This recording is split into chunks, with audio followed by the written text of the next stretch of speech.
गायीच्या गोठ्यामध्ये असलेल्या सापाला सर्पमित्रांनी दिले जीवनदान।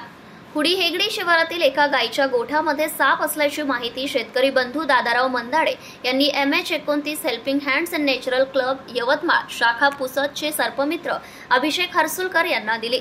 घटनास्थळी जाऊन सापाची पाहणी त्यांनी केली। यावेळी धामण या जातीचा बिनविषारी साप असल्याची ओळख झाली। सर्पमित्र अभिषेक हर्सुलकर यांनी सहकारी सर्पमित्र आनंद खडसे व निखिल गायकवाड यांच्या सहकार्याने सापाला सुखरूप रेस्क्यू केलं व त्याला त्याच्या अधिवासात मुक्त केले। साप हा एक महत्त्वाचा घटक आहे। जगाच्या पाठीवर सापाच्या जवळपास 3000 प्रजाती आढळतात आणि भारतात जवळपास 300 प्रजाती ह्या सापाच्या आहेत। त्यातील काही साप वगळता बाकी साप हे पूर्णपणे बिनविषारी असून नाग, मन्यार, घोणस, फुरसे हे विषारी गटातील साप असून धामण, कवड्या, दुर्क्या, घोणस, भारतीय अजगर असे काही साप बिनविषारी आहे। जंगलाची होणारी तोड व भीतीपोटी सापाला मरण्याचे प्रमाण यामुळे सापांवर एक मोठे संकट आले आहे। साप हा शेतकऱ्यांचा मित्र म्हणून ओळखला जातो।